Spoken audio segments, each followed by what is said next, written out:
자, 오늘 하나님의 말씀을 보겠습니다. 역대상 4장 9절에서 10절 말씀을 함께 읽겠습니다.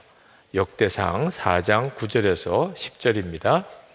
야베스는 그의 형제보다 귀중한 자라. 그의 어머니가 이름하여 이르되 야베스라 하였으니 이는 내가 수고로이 낳았다 함이었더라. 야베스가 이스라엘 하나님께 아뢰어 가리되 주께서 내게 복을 주시려거든 나의 지역을 넓히시고 주의 손으로 나를 도우사 나로 환난을 벗어나 내게 근심이 없게 하옵소서 하였더니 하나님이 그가 구하는 것을 허락하셨더라. 아멘. 우리가 1시간 기도 운동을 하는데 그 시리즈 설교는 아마 다음 주 성령 집회까지 여야 할 것 같습니다. 계속 그 설교만 하기는 좀 어려우니까요. 그러나 1시간 기도는 우리 주님 오실 때까지 우리가 계속 가야 할 일이기도 합니다. 1시간 기도가 의무처럼 느껴지는 분이 여전히 있으실 겁니다. 1시간을 꼭 기도해야 된다는 부담감. 그러나 사실 알고 보면 1시간 기도는 축복입니다. 하나님이 나에게 주신 말할 수 없는 복입니다. 여러분, 기도라고 하는 것은 우리가 하나님께 나아가서 무엇을 얻는 방법이라고 생각하지 말라고 그랬죠. 우리가 마트에 가면 무슨 물건을 주세요 그러면 그 물건을 받는 거죠. 우리가 하나님께서 내게 와서 구하라 그러면 내가 주리라 이렇게 말씀하신 것은 하나님이 마트 주인과 같아서 우리가 하나님께 나아가서 뭘 주세요 그러면 하나님이 그것을 우리가 구하는 것을 주시는 것이 아닙니다. 하나님께서 우리에게 기도하라고 하는 것은 하나님이 아버지라는 사실을 우리가 경험하게 하시려고 하는 하나님의 뜻입니다. 하나님이 우리의 아버지라는 그걸 우리로 알게 하려고 하십니다. 기도는 전적으로 그런 뜻으로 우리에게 하라고 하신 것입니다. 멕시코에 사역하는 어느 선교사님이 어떤 여자아이를 입양을 했습니다. 아버지가 그 아이를 죽이려고 아주 무섭게 학대하는 그런 아버지에게서부터 겨우 그 아이를 구출해내고 그리고 정말 대책이 없는 그 아이를 그 선교사님이 하나님께서 내가 입양하라 그래서 그 아이를 입양을 했습니다. 그런데 선교사님의 마음이 안타까운 것은 그 아이가 전혀 선교사님에게 그 어떤 것도 뭘 해달라고 구하지 않는 겁니다. 사실 딸이 아빠에게 조르는 것도 얼마나 많고 투정하는 것도 얼마나 많고 그죠? 구할 게 얼마나 많아요. 근데 한 번도 울지도 뭘 달라고 하지도 않는 겁니다. 그 아이의 입장에서는 버림받을까 봐 두려운 거예요. 내가 뭘 부담되게 하면 내가 뭘 조르면 내가 또 혹시 화나게 하면 그러면 나를 버릴 것 같은 친아버지라고 이렇게 믿어지지 않는 거죠. 사실 고아원의 아이들의 특징 중에 하나가 울지 않는 거라는 울어도 소용없으니까 울면 버림을 받으니까 그건 참 불쌍한 거죠. 근데 어느 날 그 여자아이가 아주 조심스럽게 다가와서 이야기하더래요. 아빠, 신발끈을 하나 주실 수 있어요. 그 선교사님이 그 이야기를 듣고 눈물이 왈칵 쏟아지더래요. 처음 그 아이가 자기 집에 입양을 된 이후에 처음 무언가를 달라고 구했다는 거예요. 그게 그렇게 마음에 가슴이 뭉클하고 이 아이가 이제는 나를 아버지라고 생각하기 시작하는구나 그랬다는 거죠. 자, 하나님의 마음이 꼭 그와 같습니다. 우리가 하나님 앞에 뭘 구하면 하나님께서 기도를 어떤 무슨 삶의 원칙처럼 주셔서 우리가 하나님께 기도하면 하나님이 우리에게 그걸 주신다는 게 아니에요. 아버지라고 믿으라는. 그래야 구하게 되는 거죠. 내가 너의 아버지라는 것을 믿으라. 그래서 여러분 1시간 기도하는 것은 허락입니다. 허락. 하나님께 마음껏 그렇게 기도하고 주님을 묵상하고 주님을 바라보고 그럴 수 있는 허락인 거죠. 우리가 하나님께 구하는 것은 구하는 대로 내가 다 받지 못할 수 있어요.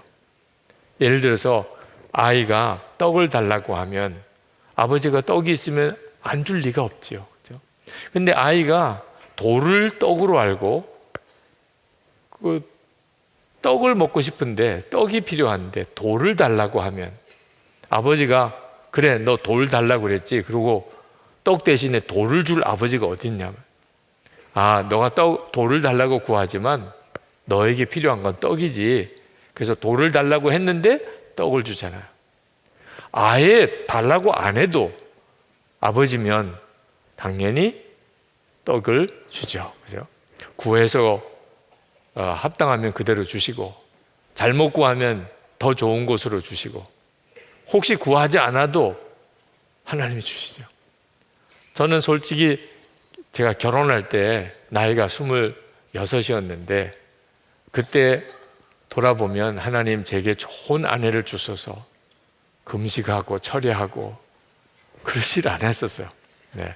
그냥 생각은 그렇게 하고 있었지만 그러면 좋은 아내를 달라고 그렇게 내가 기도를 하고 그랬었나 생각해 보면 그렇게 기도를 하지는 않았던 것 같아요.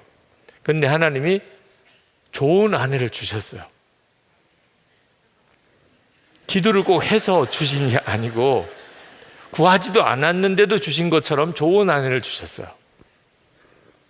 하나님이 우리에게 뭘 주실 때 우리가 어디 가게 가서 또는 뭐 관공서 가서 우리가 뭘 이렇게 청구하면 우리가 청구한 그대로 주시는 이런 시스템으로 기도를 말씀하신 게 아닙니다. 하나님이 우리에게 응답하시는 것은 엄밀히 말하면 구하나 구하지 않으나 좋은 아버지시니까 우리에게 좋은 것을 주세요. 실제로 여러분 기도하지 않고 얻은 게 여러분도 얼마나 많습니까? 여러분이 가지고 있는 모든 좋은 것이 다 기도하고 받은 건가요? 하나님께서 여러분에게 구하지도 않았는데도 주시는 게 좋은 게 많았잖아요. 그런데 기도를 하라고 하신 이유가 뭐죠? 하나님이 아버지 되심을 체험케 하려고 하는 것입니다. 하나님이 정말 좋은 아버지시구나.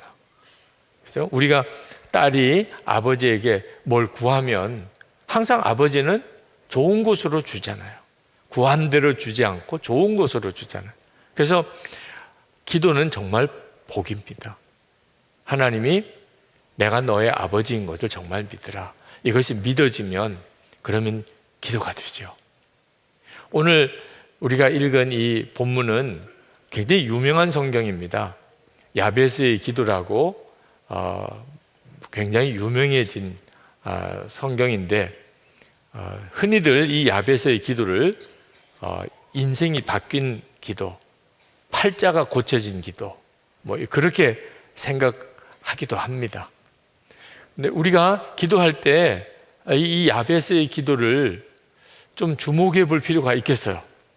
우리가 매일 1시간 기도하자고 그랬는데 하나님께서 우리에게 이렇게 기도를 시키신 이유는 우리 인생을 바꾸기 원해서 그렇습니다. 기도는 우리의 인생을 바꿉니다.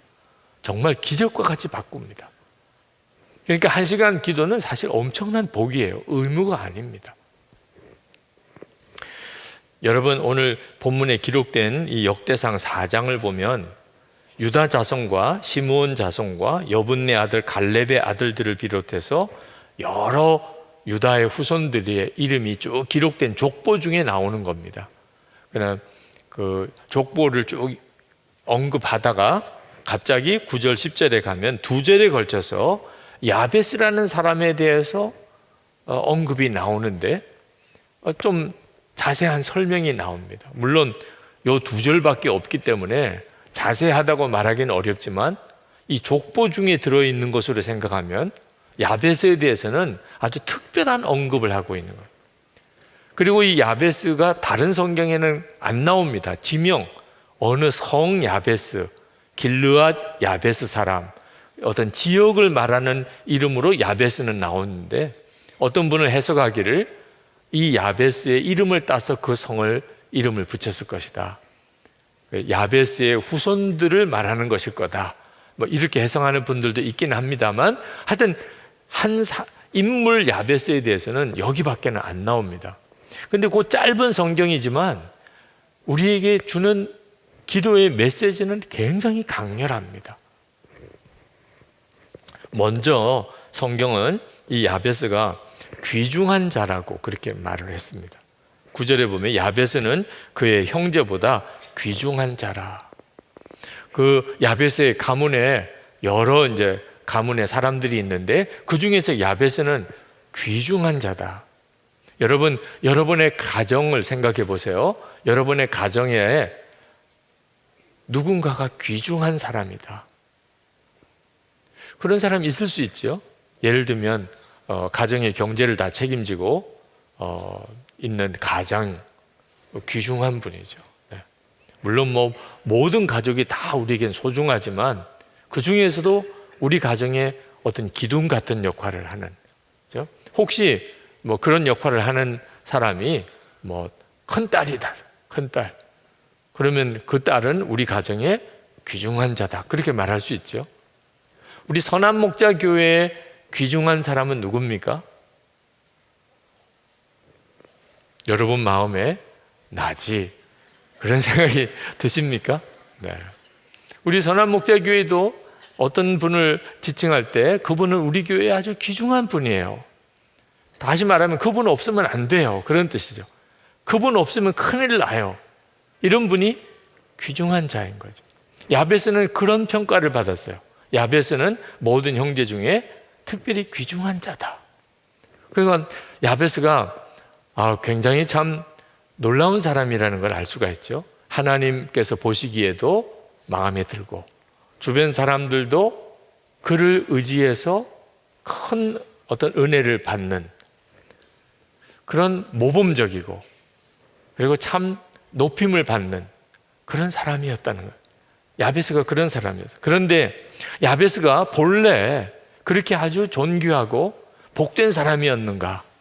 이 짧은 구절에도 보니까 그렇지가 않았습니다. 야베스는 굉장히 불행하고 또 어려운 시절을 보냈던 사람입니다. 야베스라고 하는 이름을 어머니가 지어주었어요. 근데 그 어머니가 내가 수고로이 낳았다. 한마디로 말하면 고통이라는 뜻의 이름을 지어준 겁니다. 자, 우선 어머니가 이름을 지어주었다는 것이 좀 특별해요. 왜? 이때 당시에 유대인들은 다 이름을 아버지가 짓습니다. 근데 야베스는 어머니가 지었어요. 그 말은 아버지의 부재를 의미하는 거죠. 아버지가 안 계셨다 그런 뜻입니다. 그죠? 그러니까 야베스가 태어날 때 아버지는 죽었는지도 몰라요. 아마 거의 그럴 가능성이 거의 틀림없을 것 같아요. 아버지가 이름을 짓지 않고 어머니가 이름을 짓습니다. 수고로이 낳았다. 아마 해산이 고통스러웠는지, 그죠? 아기를 낳을 때 여인들이 겪는 고통이 있는데 그 중에서도 아주 특별했던지, 어지간하면 애 낳을 때 아무리 고통스러워도 그 아이 낳고 나면 그러면 산모에게는 기쁨이 오잖아요. 낳을 때 내가 정말 고생했다고 그래서 너는 유고통이라고 해라. 이런 엄마는 없잖아요. 그죠? 그 아이의 이름을 고통이라고 지어 놓으면 그 아이는 평생 그 이름 때문에 겪는 마음의 심적인 스트레스, 나는 엄마의 고통이었어. 나는 태어나지 말아야 될 자가 태어난 것 같아. 그런 마음을, 큰 상처를 남겨주는 거잖아요. 그죠? 그러니까 이 야베스의 어머니가 야베스라는 이름, 고통이라는 이름, 내가 수고로이 낳았다라는 의미의 이름을 붙여준 것은 야베스에게는 굉장히 불행한 출생이었고 어린 시절이 힘들었다는 것을 말해주는 겁니다. 아버지는 안 계셨을 거고, 그죠? 그런 어려운 시절을 야베스가 보냈습니다. 야베스의 기도도 보면 10절에 보면 하나님 나의 지역을 넓히시고 그렇게 구합니다. 나의 지역을 넓혀주세요. 여러분, 이 기도 속에 지금 야베스가 어떤 심정일 것 같아요? 뭔가 사는 집도 작고, 그죠? 그가 사는 지역도 너무너무 협소하고, 뭔가 이렇게 꽉 막히고, 답답한 사람. 그러니까 하나님 제발 좀 나도 좀 넓은 곳에서 살게 해주세요. 정말 답답해서 미치겠어요. 이런 심정이 느껴지는 기도지요. 내 지역을 넓혀달라. 그리고 하반절에 보면 나로 환난을 벗어나 내게 근심이 없게 하옵소서. 그 말은 환난 중에 지금 야베스에게 근심이 많다는 뜻이죠. 그러니까 이 짧은 구절도 보면 야베스에게 있어서는 삶이 굉장히 힘들었던 사람입니다. 그를 보고 아주 복이 많다, 당신은 참 유복한 사람이구나, 이렇게 말할 수 없는 사람이었어요. 굉장히 불행하고 힘들었고 고난도 많은 그런 사람이었습니다. 그런데 그 야베스가 형제보다 더 귀중한 자가 됐습니다. 이 인생이 역전된 거죠, 완전. 그리고 하나님께서 그의 구하는 것을 허락하셨어요. 10절 하반절에 보면 하나님이 그가 구하는 것을 허락하셨더라. 그러니까 하나님으로부터 그의 기도가 응답받은 사람. 자, 이거 완전히 그냥 인생이 확 바뀌어버립니다. 야베스의 인생은. 어째서 그랬을까? 기도 때문이에요. 야베스의 기도가 그 인생을 바꾼 겁니다. 그래서 오늘 우리가 1시간 기도를 하는데 우리도 야베스의 기도에서 배워서 야베스의 기도가 우리의 삶 속에도 이루어지기를 원하는 것입니다. 야베스의 삶을 바꾸었던 이 기도가 도대체 어떤 기도였을까 궁금하죠. 첫 번째는 야베스는 하나님이 복을 주신다는 사실을 믿었다는 것을 알 수가 있습니다. 10절에 주께서 내게 복을 주시려거든 이라고 그렇게 언급합니다. 그러니까 하나님이 복을 주시는 분이에요. 야베스 자신은 굉장히 불행한 처지였어요. 이름도 고통이고, 그리고 자신의 어린 시절과 삶 전체가 환난이 많았습니다. 그런데 야베스는 고통을 운명으로 받아들이지 않았습니다. 나는 이렇게 살다가 끝나는 거야. 내가 뭘 도대체 의지할 게 뭐 있어? 내가 뭐 이렇게 삶이 확 바뀔 수 있는 무슨 가능성이 나는 전혀 없어. 야베스는 그렇게 생각 안 했습니다. 왜? 하나님이 복을 주신다는 사실을 믿었습니다. 하나님이 세우시면 그러면 나도 여기서 일어날 수 있어. 하나님은 내 인생을 완전히 바꾸실 수 있어. 복은 하나님이 주시는 거야. 그게 믿어진 사람이에요. 믿어지니까 그렇게 기도를 한 거죠. 그렇죠? 여러분, 성경은 분명히 하나님은 복을 주신다고 말씀하고 있습니다. 잠언 10장 22절에 여호와께서 복을 주심으로 사람으로 부하게 하시고 근심을 겸하여 주지 아니하시느니라. 하나님이 사람을 처음 만드셨을 때 그때 하나님께서 그들에게 복을 주시며 그들에게 이르시되 생육하고 번성하여 땅에 충만하라, 땅을 정복하라, 그렇게 말씀하셨어요. 그러니까 성경은 일관되게 하나님이 우리에게 복을 주신다는 사실을 계속 말씀하고 있습니다. 문제는 그게 진짜 믿어지느냐. 정말 믿어지는 사람은 하나님께 복을 달라고 기도합니다. 왜? 믿어지니까. 그런데 믿어지지 않으니까 기도도 안 하는 거예요. 하나님이 복을 주신다는 사실이 마음이 안 와닿으니까 기도를 안 하는 거예요. 자, 그런가 안 그런가 한번 우리 자신 한번 돌아보십시다. 여러분의 은행에 가서 여러분의 통장에 들어있는 예금을 인출하려고 했는데 창구에서 지불을 안 해줘요. 그러면 여러분 어떻게 하세요? 안 주네. 그러고는 돌아 나오실 분 한 분도 안 계실 거예요. 여러분의 돈을 지금 예금해 놓은 겁니다. 아무 하자가 없어요. 그런데 창구에서 지급을 안 해줘요. 그러면 여러분 아마 엄청나게 따질 겁니다. 우린 돈 문제 예민하잖아요. 네. 내 돈인데 왜 안 주냐. 정말 화가 날 거죠. 그렇죠? 받을 거라고, 내가 그걸 분명히 받을 거라고 내가 믿으니까 창구에서 막 항의도 하고 요구도 하고 하는 거예요. 근데 만약에 여러분이 무슨 예금한 게 전혀 없어요. 은행에 가서 대출을 요청을 한 겁니다. 그런데 은행에서 대출을 못 해준대요. 그러면 어떻게 하죠? 안 주네. 그러고 나오는 수밖에. 내가 주장할 게 없어요. 은행에서 안 준다는데, 나는 자격이 안 돼서 안 준다는데 어떻게 해요? 그러니까 내가 받을 거라고 하는 확신이 없으니까 달라고 요구하지도 못하는 거죠. 여러분, 남의 집에 가서 밥 주세요. 요즘에 텔레비에 그런 프로그램도 있더라고요. 아무 집이나 가서 초인종 누르고 밥 주세요, 이런 프로그램도 있더라고요. 근데 거기서 밥 주겠다 그러면 들어가서 아주 기쁨으로 감사하다고 먹고, 안 돼요 그러면 그냥 깨끗하게 돌아오는 거죠. 안 준다는데.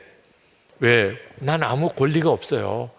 주고 안 주고는 그 사람 주인이 하기 나름이죠. 그런데 어린아이가 집에 들어가서 엄마 밥 줘. 엄마가 밥 안 줘. 애 뒤집어지는 거죠. 그죠? 왜? 당연히 엄마는 나에게 밥 줄 거라고 믿으니까. 그런데 안 준다 그러니 아이는 정말 뒤집어지는 거예요. 엄마니까 그렇게 하는 거예요. 당연히 내가 먹게 해줄 거라고 믿으니까. 하나님께도 마찬가지예요. 우리가 하나님 앞에 무언가를 이렇게 구할 때 하나님이 주신다, 하나님이 복을 주시는 분이시다 믿어지니까 기도를 하는 거예요. 그런데 기도를 안 하고 있다면 실제로는 그게 안 믿어지는 겁니다. 내가 하나님을 실제로 믿고 하나님이 복을 주시는 것을 믿지 않으니까 내가 기도하지 않는 거예요. 여러분이 진짜 하나님이 복을 주신다는 사실이 믿어지면 염려도 안 되고 욕심도 없어져요. 뭐가 염려할 게 있고 욕심을 낼 게 있어요? 하나님이 복을 주시는데. 하나님은 나에게 복을 주시는 분이셔. 이게 정말 믿어지면 지금 현재 어렵고 힘든 거 때문에 염려 안 해요. 그리고 뭔가를 더 가져야 되겠다고 안달하지도 않아요. 누가 내 것을 뺏어가요. 가져가. 왜? 하나님이 주실 걸 믿으니까. 그것 때문에 싸우거나 안달하지도 않습니다. 이삭이 그랬죠? 우물을 파고 우물이 터져나갔어요.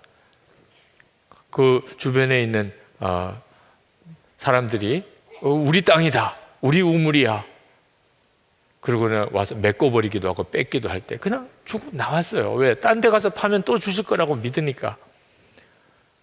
정말 하나님이 복을 주실 거라고 믿는 사람은 염려하거나 욕심을 낼 것 전혀 없어요. 그런 점에서 이 야베스의 기도는 약간의 오해가 있습니다. 야베스의 기도가 굉장히 유명한 기도인데 이 야베스의 기도에는 오해가 있어요. 어떤 오해가 있느냐? 야베스는 하나님 앞에 담대하게 뭘 달라고 구해서 그가 큰 부자가 됐다. 어려운 사람이었는데 하나님, 나도 복 주세요. 그래가지고 하나님이 야베스에게 크게 복을 주셨다. 이렇게만 해석하는 경향이 있습니다. 여기에는 이 성경 안에 그런 요소가 좀 있어요. 야베스가 하나님 앞에 기도했던 기도가 지역을 넓혀달라는 기도입니다. 지역을 넓혀달라. 여러분, 무슨 생각이 드세요? 부동산. 그렇죠? 우리나라 사람들은 정말 부동산 가격이 얼마나 정말 비싼지, 특히 서울에 부동산이 있다, 집이 있다, 아파트가 있다, 이건 정말 엄청난 거죠. 네. 아마 우리나라 같이 이렇게 부동산 가격이 특별한 나라도 쉽지 않다고들 합니다. 네. 그러니까 야베스의 기도가 우리 한국 교인들에게는 눈이 번쩍 뜨이는 기도. 지역을 넓혀주세요. 근데 하나님이 들어주셨다. 와, 정말 야베스처럼 되게 해주세요. 하나님, 저도 요 땅을 주세요. 이 아파트 주세요. 이번에 당첨되게 해주세요. 그런 기도처럼 이 기도를 생각하는 거예요. 지역을 넓혀달라. 개정 성경에 보면 땅을 달라고 기도한 겁니다. 근데 하나님께서 야베스에게 땅을 주셨다는 의미가 아닙니다. 야베스에게 부동산이 많아지고 그래서 하나님이 야베스에게 복을 주셨다, 그런 의미가 아니에요. 하나님은 어떤 한 사람이 땅을 많이 가지는 것을 금하셨습니다. 구약의 율법을 보면 하나님은 모든 사람에게 땅을 공평하게 나눠주셨어요. 그게 성경이 가지고 있는 땅에 대한 하나님의 뜻입니다. 어떤 한 사람도 땅을 지나치게 많이 갖지 못하게 하셨어요. 모든 사람이 다 땅을 골고루 나누어 받게 하셨어요. 그런데 살다 보면 어떤 사람은 재주가 많아서 자꾸 재산이 많이, 똑같은 땅에다가 농사를 지어도 어떤 사람은 참 농사가 잘 되고 그래서 재산이 많아지고, 어떤 사람은 뭐 게을러서 그랬던, 재주가 없어서 그랬던, 농사를 같이 지었는데 그냥 다 수확이 없는 경우도 있죠. 수확이 없이 그러면 곡식이 많은 사람한테 가서 무언가 빌려 먹어야 되잖아요. 근데 무슨 다른 방법이 없어요. 돈을 빌릴 방법도, 그리고 곡식을 살 수 있는 능력도. 그러면 내가 가지고 있는 땅을 팔 수밖에 없는 거죠. 그래서 땅을 파는 경우가 생깁니다. 그래서 부자는 땅을 더 많이 가지고 가난한 사람은 땅이 없어지는 거죠. 자기에게 주어진 땅이.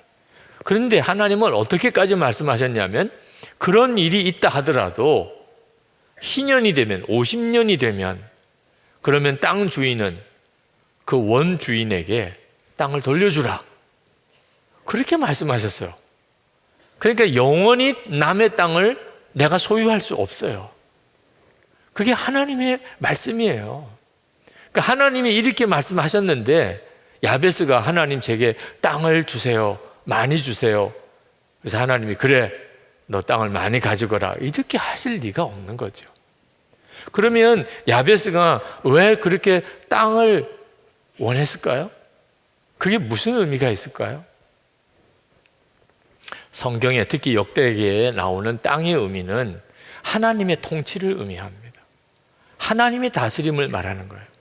야베스가 하나님께 지역을 넓혀달라고 그렇게 기도했던 것은 자기 소유의 땅을 달라고 한 게 아니고, 그 가나안 땅이 하나님의 약속의 땅입니다. 하나님이 이스라엘 백성에게 그 가나안 땅이 하나님이 다스리는 나라를 의미해요.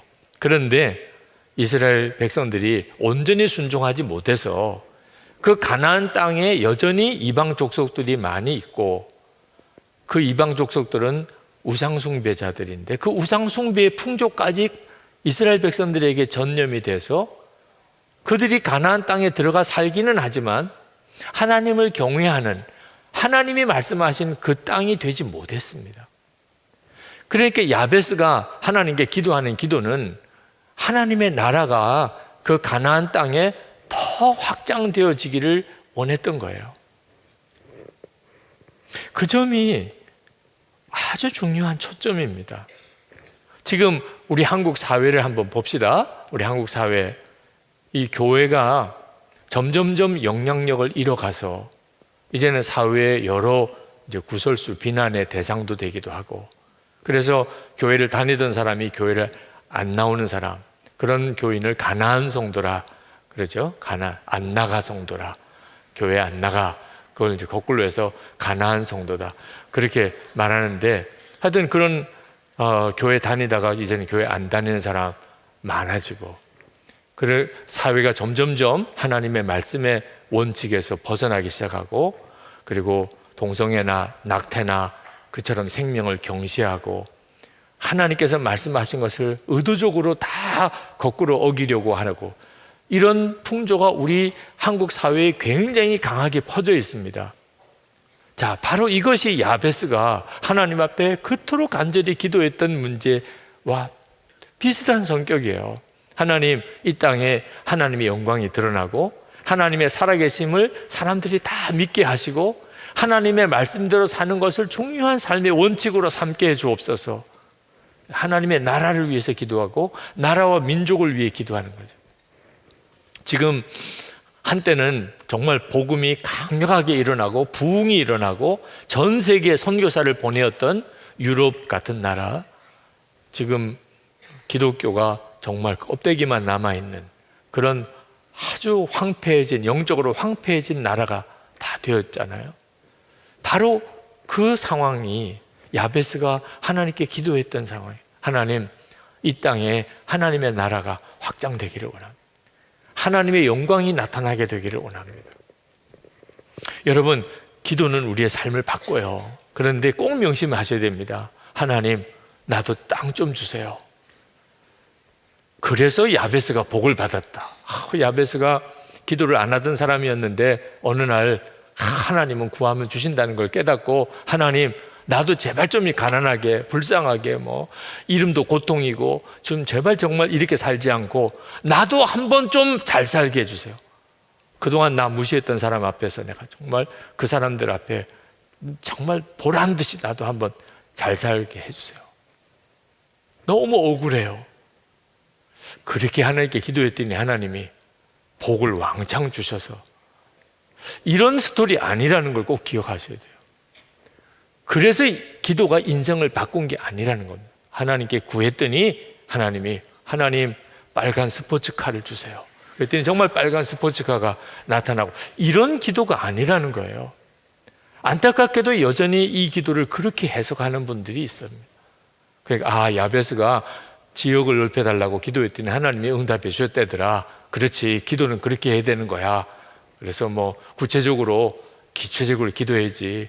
그래서 강남 어느 아파트 단지 재개발하는 거 세 채만 주세요. 예. 이렇게 기도하라는 뜻 아니라는 거예요.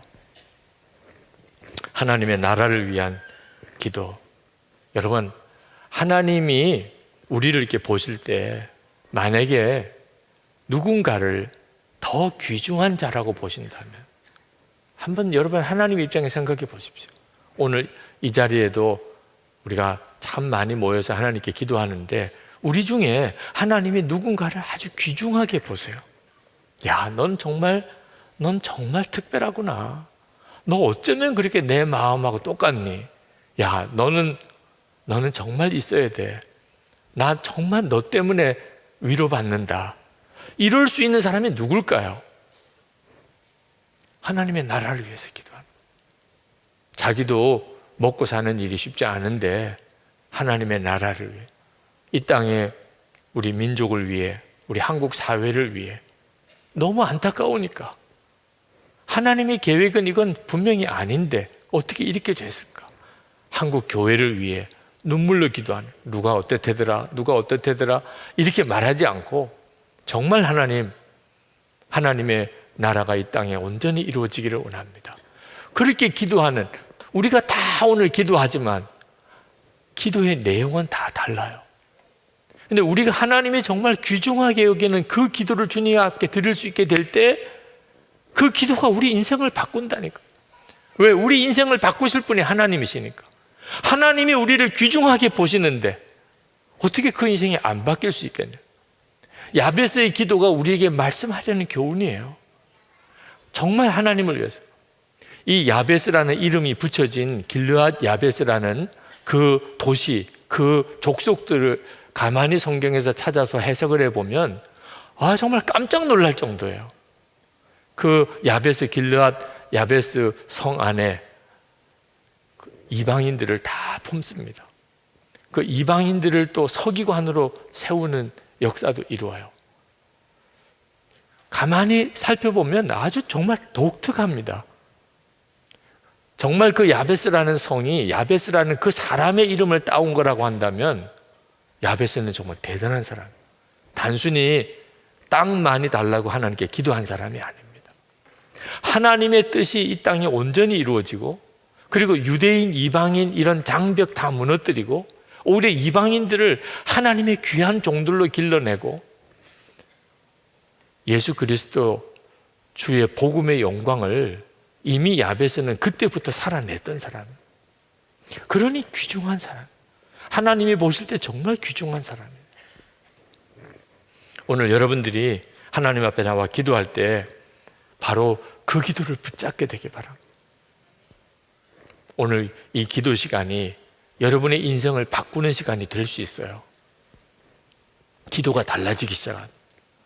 우리가 매일 하루에 매일 10시에 3가지 기도를 합니다. 하나님의 나라와 우리 민족과 한국 교회를 위해서 기도 제목을 보내드립니다. 받으셨죠? 네. 근데 그 기도가 여러분의 인생을 바꿀 수 있다는 것을 꼭 기억하셔야 돼요. 참 목사님도 정성도 대단하다. 그렇게 끝나시면 안 됩니다. 참 이렇게 일관되게 계속 보내시네. 이렇게 끝내면 안 돼요. 정말 그렇게 할 기도가 아닙니다. 그 기도가. 그 기도를 시작으로 해서 기도의 물꼬를 여시는 거죠. 자, 하나님 나라 위에, 우리 민족 위에, 한국 교회 위에 하나님을 생각해 보시라니까요. 매일 그렇게 기도해요. 매일. 정말 귀중한 자지요. 이렇게 사명을 위해서 기도하는 사람의 삶 속에도 어려움은 있습니다. 모든 게 다 편안해지는 것만 아니에요. 야베스의 삶에 환난이 있었습니다. 10절에 주의 손으로 나를 도우사 나로 환난을 벗어나 내게 근심이 없게 하옵소서. 야베스에게 그런 환난과 근심이 있었어요. 근데 이제 명심해야 됩니다. 사명으로 살려고 하는 사람은 각오해야 돼요. 어려움도 온다는 거. 왜? 반대가 많습니다. 하나님의 뜻대로 하려고 하면 반대가 많아요. 마귀가 반드시 역사합니다. 그러니 사실 어려운 길을 가는 거예요. 사명의 길을 간다는 것은 어려운 길을 가는 거예요. 영국에 윌리엄 윌버포스라는 아주 유명한 정말 하나님의 종이 있습니다. 그는 영국의 국회의원이었어요.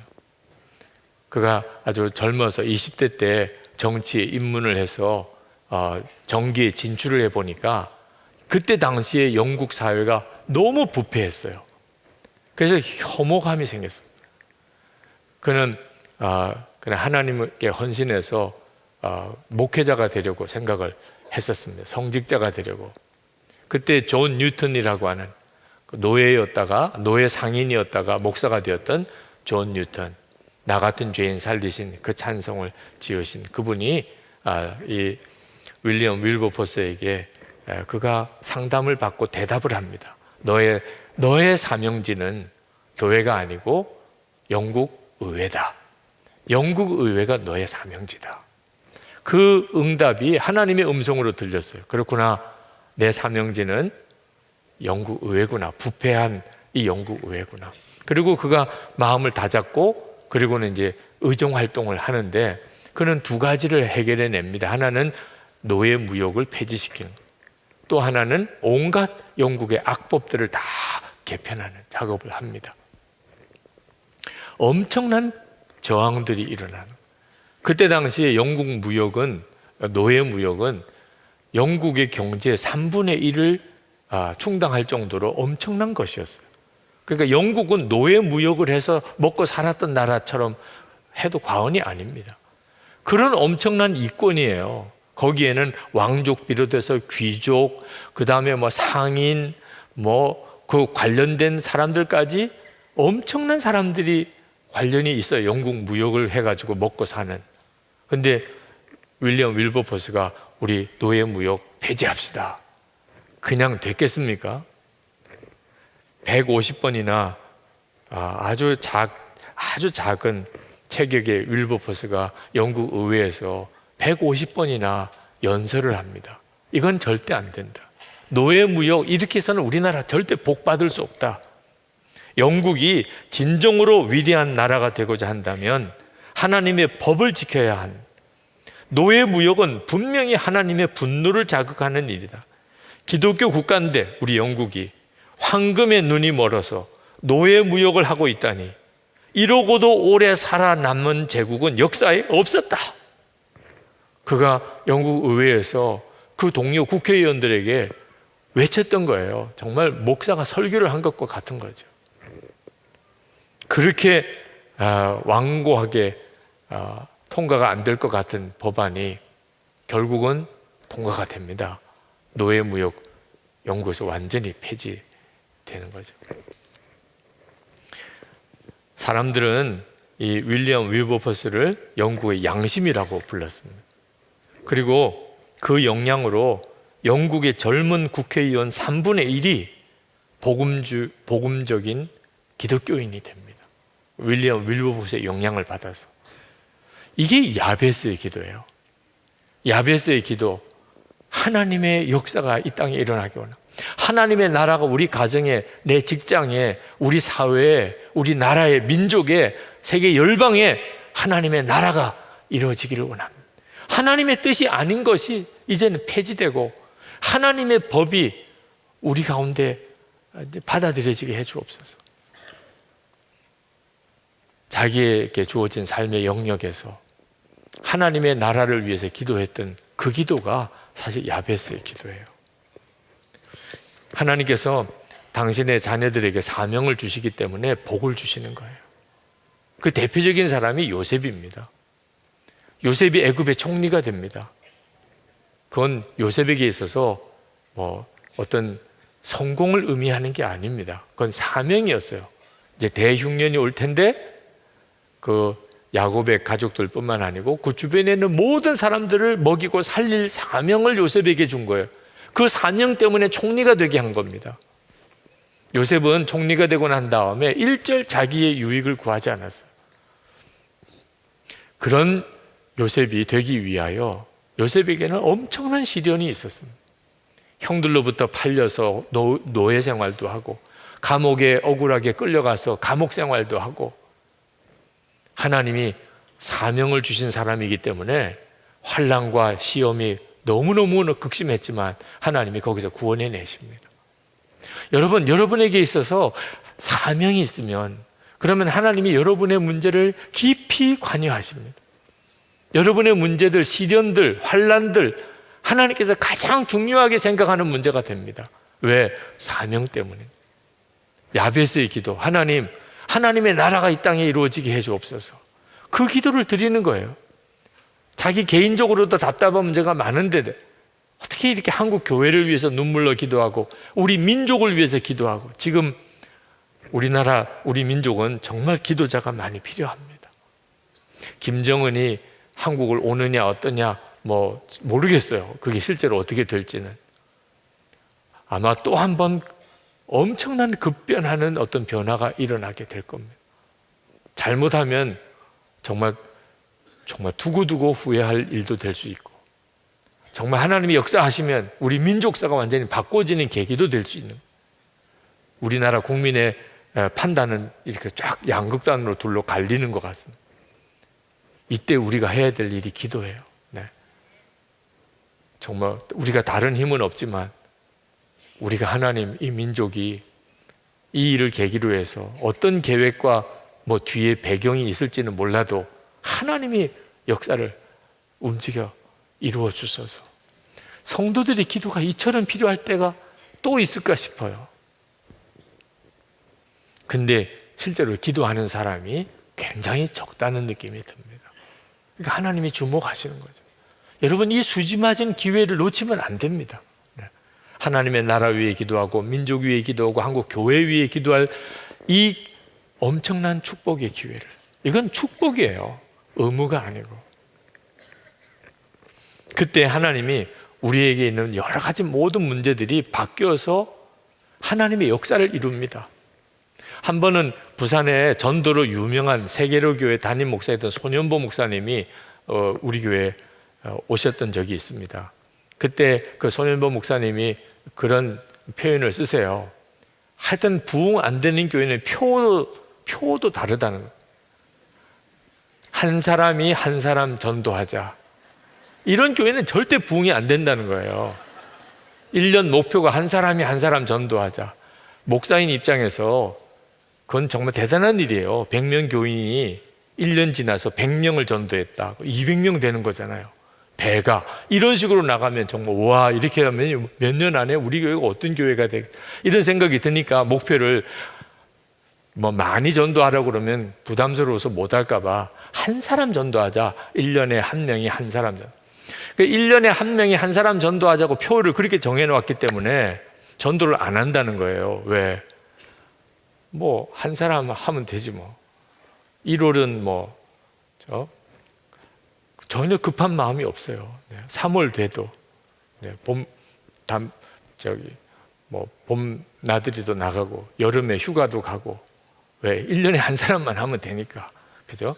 아유, 뭐 또 시간이 있겠지. 그러다가 12월 되고 한 사람도 못 했네. 이렇게 대부분 교회가 그렇게 됐네. 그리고 1년에 한 명이 한 사람 전도해야 되기 때문에 인상이 더러운 사람에겐 전도 안 해요. 저 사람은 저래서 안 될 거고 저 사람은 저래서 한 사람만 전도하면 되니까. 그러다가 12월 말에 가면 한 사람도 못 하고. 정말 속 터지는 일이에요. 그래서 당시에는 한 명이 100명을 전도하자고 목표를 정했다. 자, 100명을 전도하자고 하니까 급해지는 거예요. 이거 100명을 언제 다 해요? 1월부터 전도해야 돼. 1월부터 계속 전도해야 이거 100명을 채우지. 인상 더럽다고 이렇게 포기했다가는 한 사람도 못 해요. 인상 상관없이 하여튼 무조건 전도하고. 야, 참 그분이 가지고 있는 생각이, 그 생각이 아무것도 아닌 차이가 엄청난 변화를 가져오는 거구나. 그런데 그러면서도 답답하고 어려운 일이 너무너무 많이 생기더라는 거예요. 하나님 영광을 위해서, 영혼을 구원하는 일을 위해 그렇게 뜨겁게 헌신하고 목회를 해 나가는데도 힘든 일들이 계속 생겨요. 그때 하나님 앞에, 하나님 정말 안 되는 것 같아요. 정말 어려워요. 그때 하나님이 마음에, 너 아무리 힘들어도 두 가지만 기도해라. 그러면 내가 다 놀랍게 해결해 줄 것이다. 그러면서 두 가지 기도를 하게 하신 것이 뭐냐면, 왜 안 될까? 어떻게 하면 될까? 그 두 가지만 기도하라. 하나님 왜 안 되지요? 또 어떻게 하면 되나요? 그것만 끊임없이 물으라. 그러면 해결해 줄 거라. 한 번은 밤 12시에 누가 막 사택의 문을 두들겨서 보니까 술이 취한 어떤 남자가 와가지고 막 행패를 부리는데, 다짜고짜 목사님 뺨을 때리더랍니다. 야, 그 순간에 그냥 아찔한 순간인데 하나님께 기도하고 응답하신 게 항상 왜 이럴까? 또 어떻게 하면 될까? 그 두 가지를 물으라고 그랬잖아요. 하나님 왜 이렇지요?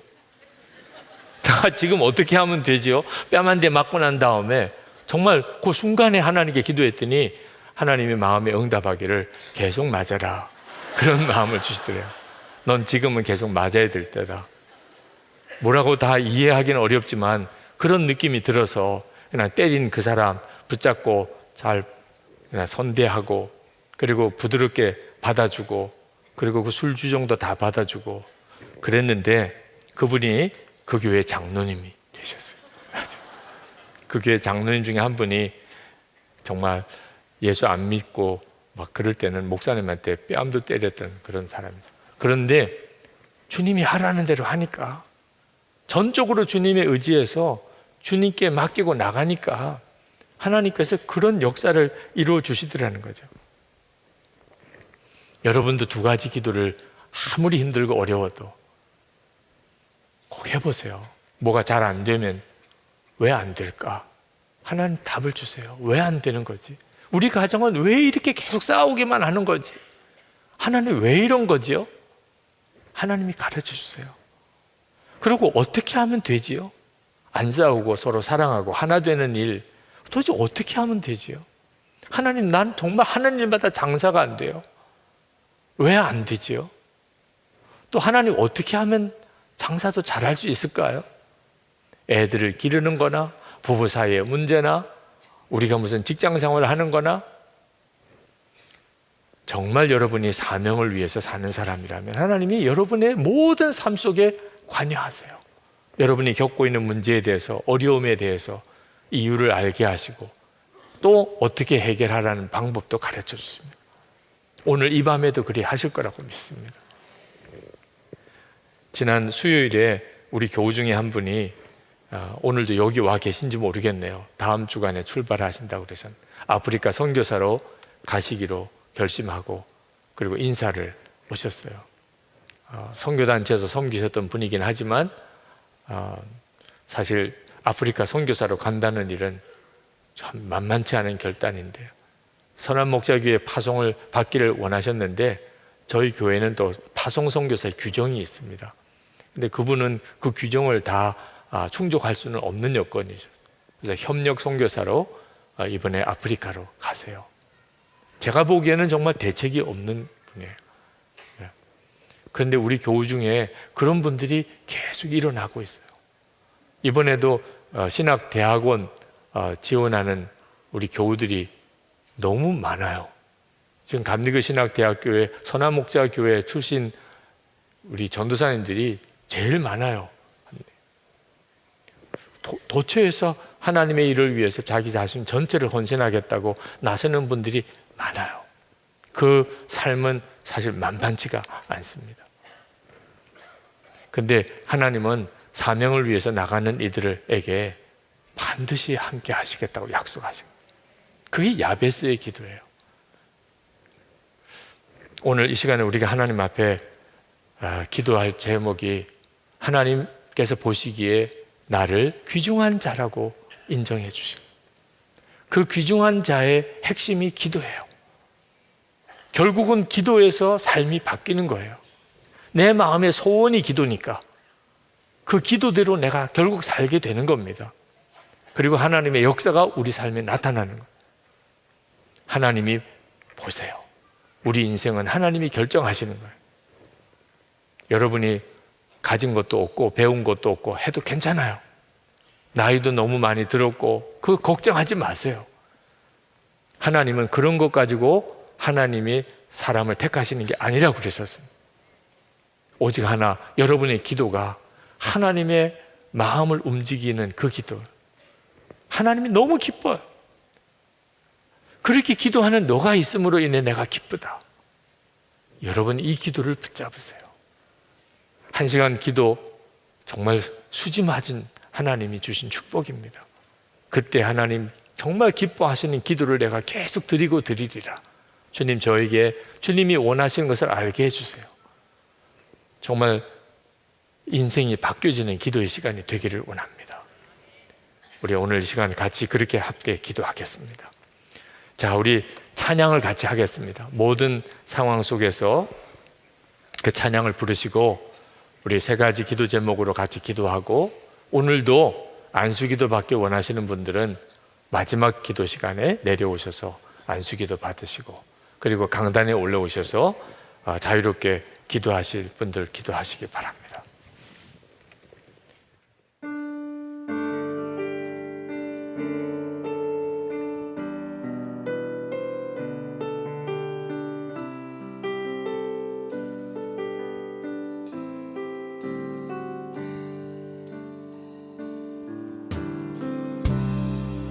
모든 상황 속에서 주를 찬양할지라.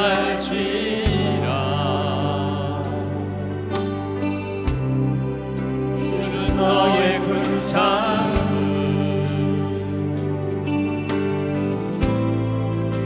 그 도움이시라.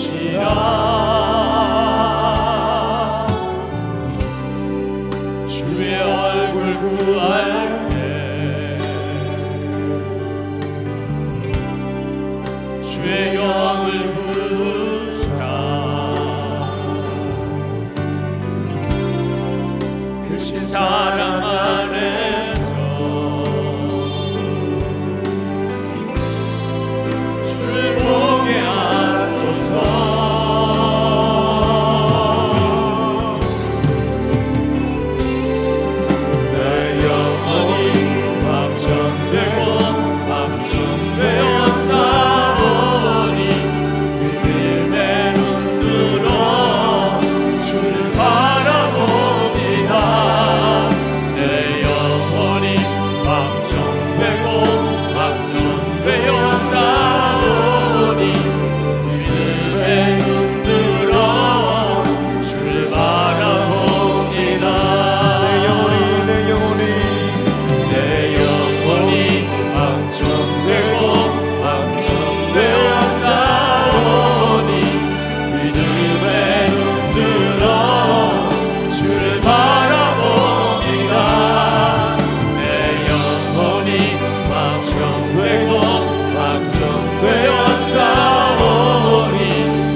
첫 번째 기도할 제목은 우리의 기도가 아버지 되시는 하나님을 얼마나 기쁘시게 하는가를 믿고 하나님 앞에 나아가는 것입니다. 주기도문의 첫 번째 구절이 하늘에 계신 우리 아버지요, 우리가 하나님께 뭘 구할 때 하나님이 얼마나 기뻐하시는지, 주님이 제 기도를 기뻐하시는 걸 믿습니다. 그 주를 바라보는 눈을 더욱 열어주소서. 하나님이 아버지 되심을 분명히 믿게 해주소서. 믿어지게 해주소서. 기도 시간이 즐겁고 기쁘게 해주소서. 우리 주여 부르짖고 기도하겠습니다. 주여 할렐루야. 그거 놀라우신 하나님의 은혜와 하나님의 역사 하나님 감사 하나님의 크신 은혜 하나님의 놀라우신 은혜 하나님의 크신 은혜 하나님 찬양한 하나님 도우신 하나님 역사를 찬양한 놀라우신 아버지 우리가 기도하는 그 가운데 은혜를 주여 아버지 좋아하시는 하나님이 주 우리의 하나님께서 은혜를 하나님 기도를 들으신 도우시고 것을 하나님 감사를 역사하시는 여기고 기쁨으로 하나님의 여기며 크신 기도하신 것을 하나님의 은혜로 드릴 수 놀라우신 있는 역사를 그런 믿음을 우리에게 허락하여 주시옵소서. 날마다 기도하는 자리에서 도와주시는 놀라운 하나님 은혜와 우리가 사랑을 구하는 경험케 하여 것을 주시옵시고 기뻐하시고 그 자리에서 하나님 우리에게 놀라운 좋은 은혜로 것을 주시기 우리를 원하시는 구하시는 주님으로 말미암아 우리 가운데 감사와 놀라운 기쁨이 아버지 충만케 되는 은혜를 그 누리게 하여 가운데를 좋아하신 주시옵소서. 하나님 하나님의 아버지로 하나님의 크신 은혜를 도해주시는 주님 역사하시는 주님 선하신 주님 은혜 도해주시는 주님 도와주시는 주님 그를 여겨주시는 주님 놀라우신 하나님의 은혜 놀라운 하나님의 역사하심 하나님 우리 가운데 부어주소서. 하나님 우리 가운데 좋아야 주소서. 하나님의 은혜로 주 감사하시고 놀라우신 아버지 하나님 영광을 바라보는 하나님의 주의 기쁨으로 도와주시고 아버지 하나님을 만나는 기쁨으로 도와주시고 하나님 주님의 은혜 안에 있게 하시고 제 힘을 얻게 하시고 하나님의 위로를 받게 하시고 하나님의 역사를 힘있게 하여 주시기를 원합니다. 인하여 신의 하나님 놀라우신 나의 하나님 은혜로신 나의 하나님 구하시는 나의 하나님 놀라우신 하나님의 은혜를 도와주시고 역사하소서. 하나님의 충만함으로 도와주소서. 마음이 하나님 간절합니다. 하나님 갈망합니다. 하나님 수고합니다. 하나님 풀어주시기를 원합니다. 하나님 역사해 주시기 원합니다. 하나님 충만해 주시기 원합니다. 온전히 사로잡아주소서. 나의 하나님 나의 아버지 그 가운데를 좋아하신 하나님 놀라우신 아버지 놀라우신 하나님 그 여겨주신 하나님 은혜 위에 은혜를 좋아하신 하나님 도와주소서. 주님 놀라우신 하나님 감사합니다. 힘들고 어려운 일이 있으면 우리 마음이 무너지는 것이 어쩌면 당연한 일인지도 모릅니다. 그러나 오늘 이 시간에 기도할 때 여러분 불행을 운명으로 여기지 마시기 바랍니다. 실패를 어쩔 수 없는 팔자라고 생각하지 마시기 바랍니다. 오늘 이 시간 하나님의 선하신 뜻을 정말 복을 주시는 하나님이심을 우리가 믿고 하나님께 나아가기를 원합니다.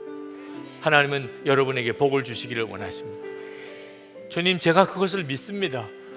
하나님은 내 인생을 바꾸시는 하나님이십니다. 내 삶의 모든 지경을 변화시키시는 주님을 믿습니다. 그리해 주시옵소서. 하나님 내 가정, 하나님 내 일터, 우리의 교회 생활 하나님 완전히 하나님 새로워지게 해 주옵소서. 하나님이 복을 주시고 복을 주시옵소서. 우리 주여 부르짖고 기도하겠습니다. 주여!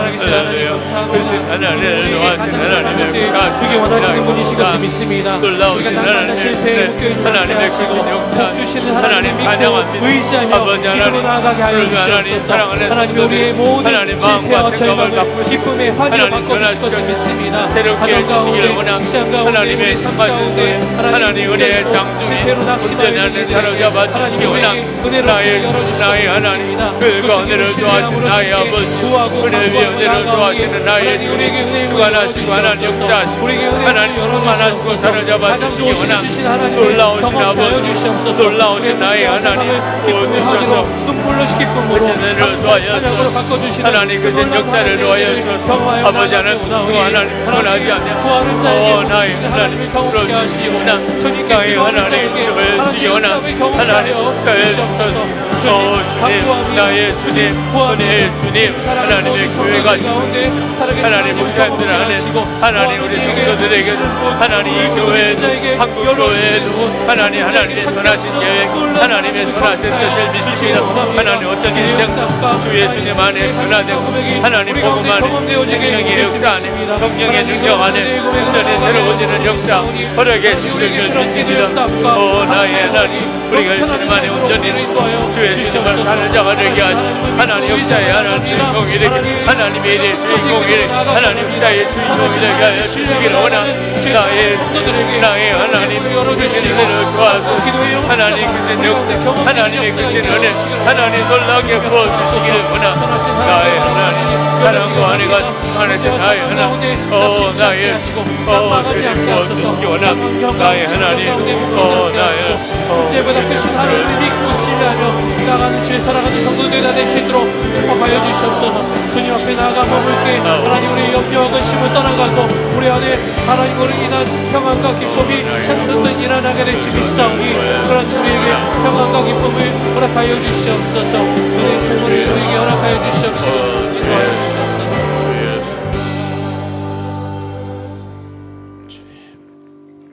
이제 마지막 우리 합심해서 기도하겠습니다. 안수기도 받을 분들은 내려오시기 바랍니다. 또 강단에 올라와서 기도하실 분들도 기도하시기 바랍니다. 인생을 바꾸는 기도를 하나님 앞에 드리기를 원합니다. 여러분, 하나님이 정말 기뻐하실 그 일을 위한 기도를 가장 뜨겁게 가장 간절히 주님 앞에 올려드리기를 원합니다. 하나님의 나라가 열방에 우리 민족의 복음의 영광이 주님 한국교회에 새 부흥을 주소서. 이 땅에 하나님을 대적하는 것들이 다 꺾어지고 하나님의 말씀의 권위가 세워지고 하나님의 살아계심이 증거되게 해주소서. 우리의 심령과 우리 가정 안에서부터 하나님의 나라가 온전히 이루어지게 해주옵소서. 우리 주여 3번 부르짖고 기도하겠습니다. 주여! 주여! 주여! 할렐루야. 우리가 하나님의 영광을 보기 원합니다. 하나님 나라의 눈이 열려지기 원합니다. 하나님 나라가 이 땅에 임하기 위해서 외방 가운데 주의 복음이 전해지고 우리 가정이 주의 말씀과 진리 가운데 온전히 세워지고 우리가 정말 하나님이 기뻐하시는 삶으로 나아가기 위해서 제가 끊어지고 말씀과 진리 가운데 온전히 순종하고 온전한 삶을 감당하는 자로 세워지기 위해서 우리가 날마다 깨어 기도하기 원합니다. 하나님의 마음에 사명을 붙잡고 땅끝까지 나아가 주의 복음을 전하고 말씀과 진리 가운데 온전히 주의 열매를 맺으며 살아가기를 원합니다. 제 살아가는 성도들에게 그런 마음의 소원을 허락하여 주시옵시고 하나님 그 기쁨과 감사로 나아가는 제 살아가는 성도들에게 감당하는 능력 가운데 하여 주시기를 원합니다. 우리가 세상의 마음과 생각을 빼앗긴 내지를 원합니다. 하나님 끝까지 믿음과 진리 안에서 세움받기를 원합니다.